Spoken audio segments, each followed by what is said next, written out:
ভালোবাসা কখনো নীরব, কখনো অশ্রুজল, আবার কখনো ঝড়ের মতো তীব্র। আজকের আমাদের গল্পটি হচ্ছে এমন এক প্রেমের গল্প যেখানে হৃদয়ের দরজা খুলবে ধীরে ধীরে। ভালোবাসা কি সত্যিই হারিয়ে যায়, নাকি চিরস্থায়ী হয়ে বুঝিয়ে দেয় ভালোবাসার আসল অর্থটি?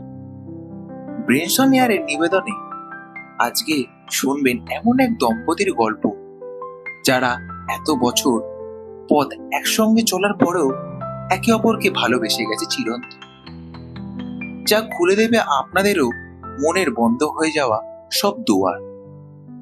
তাহলে আসুন প্রবেশ করি প্রেম আর এক চিরন্তর অনুভূতির কাহিনীতে।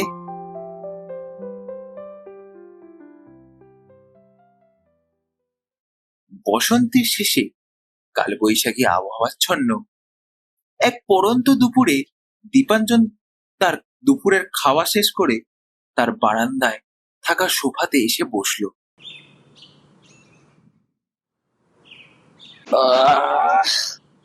আজকে খাওয়াটা একটু বেশি হয়ে গেল। কই গো, শুনছো? বলছি, আমার জোয়ানের কৌটোটা একটু দিয়ে যাবে গো। এরপর প্রিয়স্মিতা জোয়ানের কৌটোটা নিয়ে দীপাঞ্জনের কাছে এলো। হ্যাঁ না, ধরো।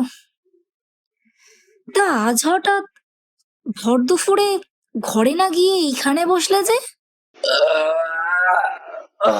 ওই আর কি, এমনি বসলাম। বলছি যে আজ দুপুরের রান্নাগুলো এতটাই বেস্বাদের হয়েছিল যে একটু বেশি খাওয়া হয়ে গেছে। তাই এই পড়ন্ত দুপুরে কালবৈশাখী শুরুটা উপভোগ করছি আর কি। ও, তুমিও বসো না একটু এসে। তুমি করো না গো উপভোগ, আমি আর এখানে থেকে কি করব? আহ, তাছাড়া আমার না আজকে বড্ড ঘুম পাচ্ছে। শুধু আজকে বলে নয়, দুপুরবেলা ঘুম তোমার বরাবরই পায়। সে এখন আর ঘুমটা তোমার হয় না ঠিকই, কিন্তু ঘুম তো রোজই পায় নাকি? এরপর প্রিয়স্মিতা দীপাঞ্জনের সামনের সোফাটায় আট গাঁট বেঁধে বসলো। সে দীপাঞ্জনকে বলল, এত হেয়ালি করো না তো, তোমার না এই হেয়ালি করার স্বভাবটা আজও গেল না। তা কি বলতে চাইছো তা একটু স্পষ্ট করে বলবে গো? তুমি তো জানো আমি এরকম, আমার সব এয়ালির সমাধানটি শুধু চুপ করো, চুপ করো। নিচ দিয়ে আইসক্রিমের গাড়ি যাচ্ছে। দীপাঞ্জনকে তার কথা বলা থেকে বিরত রেখে সে বলল, এই তুমি শুনতে পাচ্ছ? নিচে দিয়ে আইসক্রিমের গাড়ি যাচ্ছে না? কই, না তো, আমি তো কিছুই শুনতে পাচ্ছি না। ধুর, শোনো না তুমি ঠিক করে। আমি বলছি তো, আইসক্রিমের গাড়ি যাচ্ছে ওইটা। ও, তুমি একটু বেশি শুনছো বুঝলে। তা কি যেন না বলছিলাম তোমাকে। এই সব কথা বলে দীপাঞ্জন প্রিয়স্মিতাকে আইসক্রিমের চিন্তার জগৎ থেকে সরাতে চেষ্টা করলো, কিন্তু প্রিয়স্মিতা তার বক্তব্যতে অনড়। ও ওইসব কথা পরে হবে, শোনো না, যাও না, নিয়ে এসো না গো আমার জন্য একটা আইসক্রিম, প্লিজ। একদমই না, আইসক্রিম বাদে যদি অন্য কোনো কথা বলার থাকে তো বল। প্লিজ প্লিজ, এই কদিন তুমি একটাও আইসক্রিম খেতে দাওনি আমায়। আজকে খুবই খেতে ইচ্ছে করছে গো। শোনো না, নিয়ে এসো না গো, আর কিচ্ছু চাইবো না, দেও না গো প্লিজ। থাক, অনেক হয়েছে, আর প্লিজ বলতে হবে না। না এনে কি আর কোনো উপায় আছে আমার? আমার ঘাড়ে কটা মাথা যে তোমায় অবজ্ঞা করব? আমার কি প্রাণের ভয় নেই নাকি? আচ্ছা আচ্ছা, সে না পরে সব কথা শুনবো, আগে তাড়াতাড়ি যাও, না হলে চলে যাবে তো গাড়িটা। শেষমেশ দীপাঞ্জনকে তার প্রিয়ের কথা রাখতেই হয়। বারান্দার রেলিংয়ে হাত রেখে উকি দিয়ে দীপাঞ্জন আইসক্রিমের গাড়িটাকে দাঁড় করায়। আইসক্রিম আইসক্রিম এই আইসক্রিম, দাঁড়াও তো। হ্যাঁ হ্যাঁ, এই যে এখানে এখানে এখানে, দাঁড়াও দাঁড়াও দাঁড়াও। দীপাঞ্জন আইসক্রিমটা আনতে যাওয়ার সময় পিছন থেকে প্রিয়স্মিতা তাকে চিৎকার করে বলে, তোমার জন্য নিয়ে এসো কিন্তু। অনন্ত দুপুরে মহাভোজের পরে আইসক্রিমটা হলে মন্দ তো হয়ই না, বরং গল্পের আমেজ আরো শরীরের আহ্লাদ প্রহ্লাদ গুলো দ্বিগুণ সতেজ হয়ে ওঠে। এক্ষেত্রে এই দম্পতিদেরও তার অন্যথা হয়নি। এরপর দীপাঞ্জন আইসক্রিমটা কিনে উপরে উঠে আসে। এই নে, ধর। কি এবার খুশি তো? খুশি মানে? আমার দীপ আমার জন্য আইসক্রিম নিয়ে এলো আর আমি খুশি না হয়ে পারি? Thank you. হয়েছে হয়েছে, অনেক হয়েছে রে। আর আমার প্রশংসা করতে হবে না। আইসক্রিম খাচ্ছিস, খা। যদি পরে আমায় বলতে আসিস আমার গলা ব্যথা করছে, শরীর ভালো লাগছে না, তখন আমি কিন্তু আর ডক্টরের কাছে নিয়ে যেতে পারবো না, মাথায় থাকে যেন। আরে হ্যাঁ হ্যাঁ, সে ঠিক আছে, সেই সুযোগ এবার আর তোকে দেব না, চিন্তা নেই।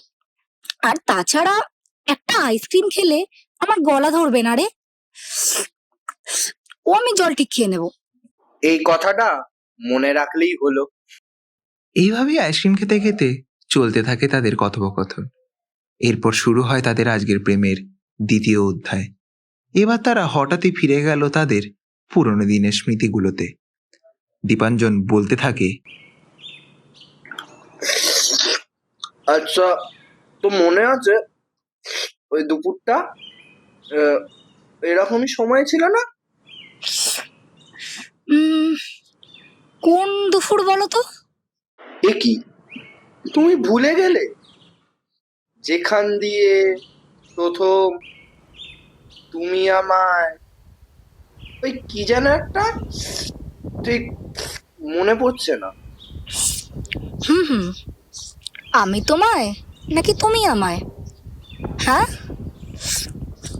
এই তো সব মনে আছে দেখছি। আবার বলছে কোন দুপুর? মোটেও না। হট করে দুপুর বললে কি করে বুঝবো? আর কটা এই মনোরম দুপুর আছে বলো তো আমাদের জীবনে, প্রিয়? আছে, আর ওইটা ছাড়া? আর ঢং করো না তো তুমি। তা হঠাৎ ওই দিনের কথা মনে পড়লো তোমার? তুমি না সত্যি পারো বটে। আসলে এই পড়ন্ত দুপুর, তোমার সেই তন্দ্রা, অচিন্ত প্রেম, তাই আর কি আমার মনে পড়ে গেল। শোনাও না একবার সেই কবিতাগুলো। তখন তো আমরা শুধু লিখেই যা করার করেছিলাম, বলো? এবার না হয় তার পূর্ণতা দিয়েই দাও। এখন কতদিন হয়ে গেল, আর তাছাড়া সেই সব কত পুরোনো দিনের কথা। তাতে কি হয়েছে? আমার এই ইচ্ছাটুকু পূরণ করতে পারবে না? আমি তো শুনলাম তোমার কথা। ও ও আচ্ছা, বুঝেছি, এড়িয়ে যাচ্ছ। তা বলোই না ভুলে গেছো। এত বড় কথা কে বললো আমি ভুলে গেছি? তা আমার সাথে তো তাহলে তোমাকেও করতে হবে। কি করবে তো? সে তোমার মনে না থাকলে সেটা আলাদা ব্যাপার। কি করে ভুলি বলো প্রিয়? তখন থেকেই তো তোমায় পাকাপাকি ভাবে নিজের করে পেয়েছিলাম। সেসব কি ভোলা যায়? হে ভগবান, আবার শুরু হয়ে গেল। জানোই তো প্রিয়, আমি যে এরকমই। জানি তো। তা তোমার মন কি আর এখন এদিকে থাকে? এইসব তুমি কি বলছো প্রিয়? আমি একজন শান্তশিষ্ট পত্নীনিষ্ঠ ভদ্রলোক, যে তুমি আমাকে এরকম বলতে পারলে? ওরে বাবা, তাই নাকি? কেন, তুমি কি তা জানো না নাকি? সেটা দেখেই তো তুমি আমার প্রেমে পড়লে, বলো। আহ, হয়তো তোমারই জন্য হয়েছে প্রেমে যে বন্য। আহা, তারপর তারপর জানি তুমি অনন্য, তাই তো আশার হাত বাড়াই।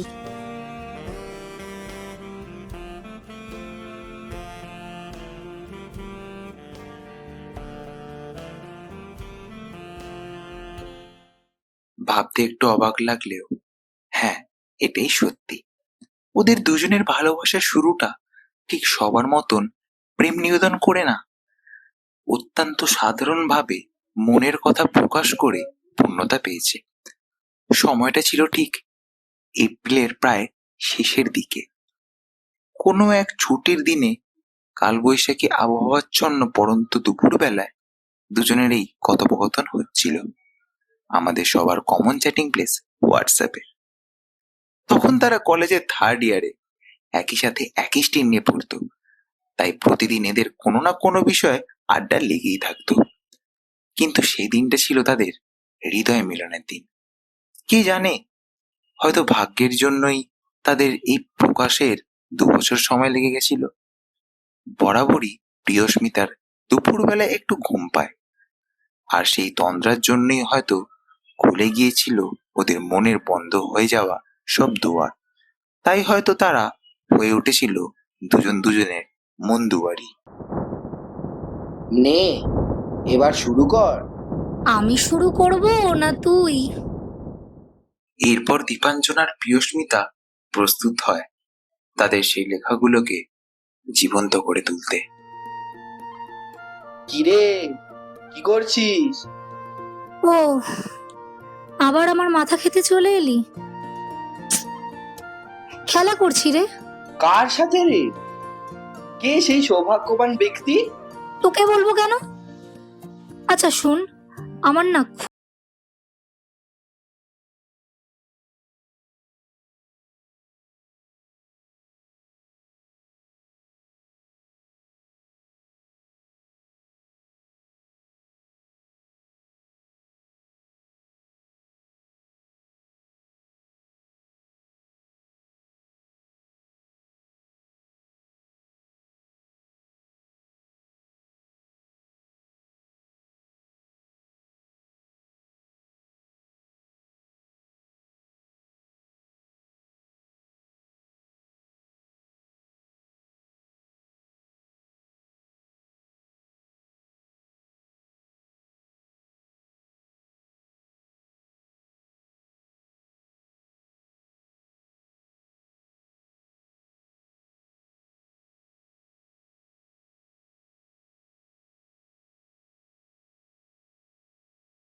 ভালোবাসার এক রাশ হাসি। আহা, কষ্ট পেও না সখা। তথাকথিত অনুসারে ওই বাঁশির সুরে দুলবে আমার কেশব, নাচবে আমার পা, আর থাকবে মাথা তোমার হৃদয়ের ওই সুরে। রাজ যে একদিন শেষ হবেই সখা, তখন না হয় আবার ফিরে ফিরে দেখব দুজনে আমাদের এই আকস্মিক লিখন চিত্রটির পানে। একটা শেষ কথা বলি, তোমার প্রেমে আমি হতে চাই সবার কলঙ্ক ভাবি। তোমার জন্যে আমি সকল দাগে হব যে দাগি। তোমার পথের সকল কাঁটা আমি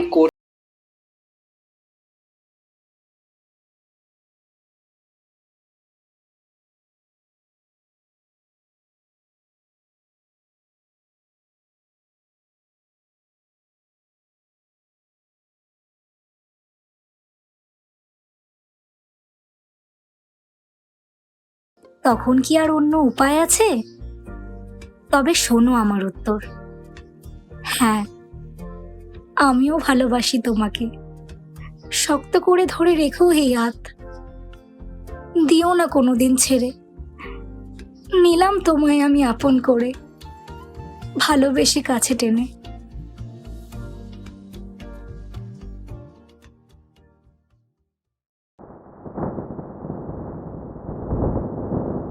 নে নে, এবার থাম। মনের কথাটা তাহলে বলেই ফেললি বল।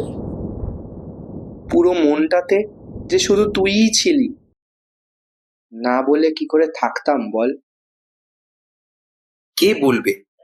প্রায় 10-11 বছর আগের লেখা কথাগুলো এদের আজও অক্ষরে অক্ষরে মনে আছে। মনে হচ্ছে যেন গত 2-3 দিনের আগের কথা। এটাই হয়তো ভালোবাসার আরেক নাম। এভাবেও কি ভালোবাসা প্রকাশ করা যায়? হ্যাঁ, তা হয়তো যায় সত্যি। তার সাক্ষী ওরা দুজন, যারা জীবনের শেষ মুহূর্ত পর্যন্ত এই সুর মনে রেখে দেবে, ধরে রাখবে হাত দুটো শক্ত করে, এগিয়ে যাবে জীবনের নতুন ছন্দ গড়তে। কথা শেষ হতে না হতেই প্রিয়স্মিতার চোখ দিয়ে উকি দেয় বিন্দু বিন্দু জলের ফোঁটা, যা ধীরে ধীরে ঝরে পড়তে না পড়তেই মুছিয়ে দেয় দীপাঞ্জন তার ভালোবাসার ছোঁয়া দিয়ে। ধুর বোকা, কাঁদছিস কেন? আমার কিন্তু তোকে এইভাবে দেখতে একদম ভালো লাগে না। আগে জানলে তোকে আমি বলতামই না শোনাতে। না না, এই চোখের জল শুধুমাত্র তোমাকে পাওয়ার আনন্দে। আজ তোমার জন্যই এই দুপুরটা এতটা সুন্দর হলো। তোমার প্রতিটা দিন সুন্দর করার দায়িত্বটা যে আমিই নিয়েছিলাম। সুন্দর যে করতেই হতো, কিন্তু দুপুরের পাঁঠার মাংসটা না জাস্ট দারুণ বানিয়েছিলে। তাই জন্যই হয়তো মাথা থেকে এই সুন্দর বুদ্ধিটা বেরোলো, বুঝলে? ঠিক আছে ঠিক আছে, আর কথা ঘোরাতে হবে না। বাইরে থেকে ভেসে আসে সন্ধেবেলার শঙ্খের শব্দ। ঠিক এমন সময় দীপাঞ্জন প্রিয়স্মিতাকে জড়িয়ে ধরে বলে, আজকের এই দুপুরের কথা মনে যে থাকবে আমার অনন্তকাল। এইভাবেই কাছে থেকে ভালোবেসে যেও তুমি চিরটা কাল। খুলে যে দিলে তুমি আমার মনের সব দুয়ার, তাই চিৎকার করে বাড়ি বাড়ি বলতে যে পারি, তুমি আমার মন দুয়ারি। আপনারা শুনছিলেন আমাদের হৃদয় ছোঁয়া গল্প মন্দুয়ারি। কিন্তু সত্যি কি ভালোবাসার গল্প কখনো শেষ হয়? ভালোবাসা হয়তো কখনো শব্দহীন, কখনো দূরত্বে ঢাকা, কিন্তু তার উপস্থিতি চিরকালীন। হয়তো আজকের গল্পে আপনি নিজের কিছুটা খুঁজে পেলেন, হয়তো আপনার মন দুয়ারিও খুলে দিচ্ছে আপনারই মনের সব দুয়ার ধীরে ধীরে। ভালোবাসার প্রতিটি গল্প যেন এক ঝর্ণার মতো প্রবাহিত হয়ে আবার কখনো কঠিন পাথরের আঘাত করে ছড়িয়ে পড়ে, কিন্তু তার গতিকে কখনোই থামানো যায় না। আজকের এই গল্পটি ছিল সেই অনুভূতি, যা হয়তো আপনার ভিতরেও লুকিয়ে আছে। মনে রাখবেন, ভালোবাসা কখনো হারায় না, শুধু সময়ের স্রোতে তার রূপ বদলায়। আর প্রকৃত ভালোবাসা ঠিক তার ঠিকানা খুঁজে নেয়। এই মন ছুঁয়ে যাওয়া গল্পে আপনারা শুনলেন সূত্রধর রূপে সৌগতকে, প্রিয়স্মিতার চরিত্রে উপাসনাকে, আর দীপাঞ্জনের চরিত্রে সাগনিককে। ব্রেনস অন এয়ারে নিয়ে আসবে আরো অনেক ভালোবাসার গল্প, অনুভূতির গল্প, জীবনের গল্প। ততদিন শুনতে, অনুভব করতে থাকুন, আমাদের সাথে থাকুন। আপনার মনে সব দুয়ার খুলে ফেলুন, আর আমাদের কমেন্ট করে জানান কেমন লাগলো আমাদের আজকের গল্পটি। ভিডিও ভালো লাগলে লাইক করুন ও শেয়ার করুন সবার সাথে, আর চ্যানেলটিকে সাবস্ক্রাইব করে আমাদের সঙ্গে থাকুন। তবে আবার দেখা হবে ঠিক। ততদিন শুনতে থাকুন ব্রেনস অন এয়ার, যার প্রতিটি শব্দ বয়ে আনে এক নতুন অনুভূতি।